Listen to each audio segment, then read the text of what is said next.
Greetings, I'm Julius, and this video will go over the Smart Home API and the steps needed to integrate your device with it.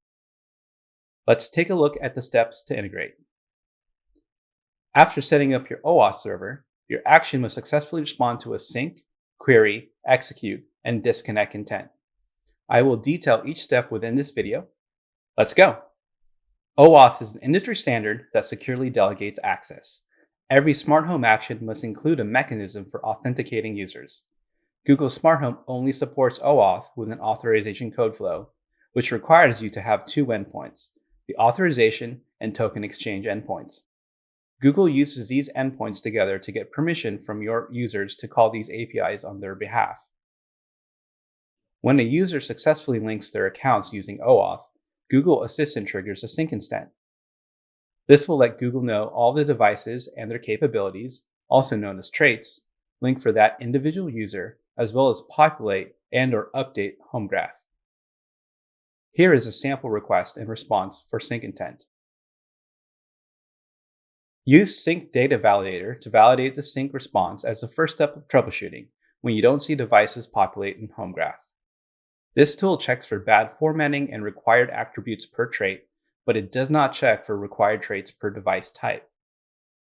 Proactively triggering sync improves the user experience when your action or user configuration gets updated.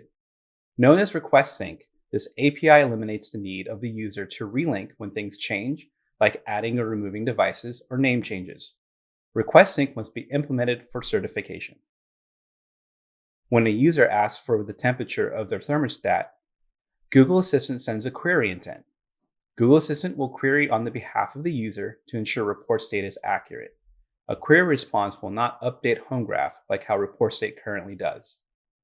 Here is a sample request and response for query intent.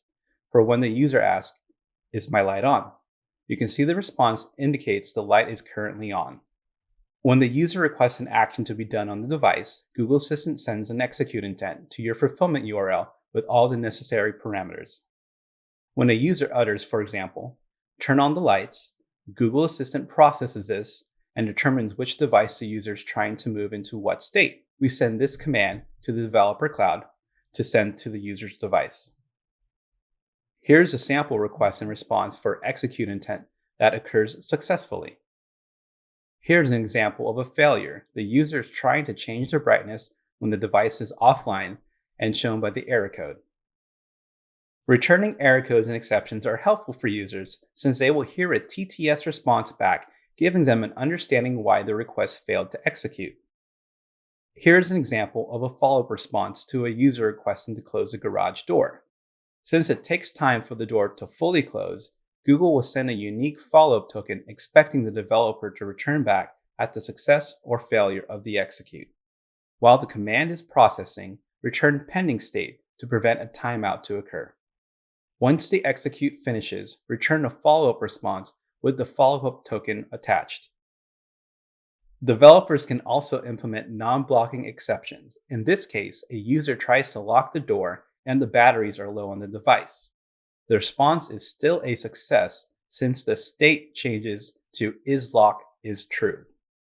The disconnect intent is important since it notifies the developer that the user is no longer linked. This event should also go hand in hand with terminating state pushes to home graph for the devices linked to that user. This has been the steps to integrate your devices with Google using the Smart Home API. Check out the links in the description below for more information. Thanks for watching.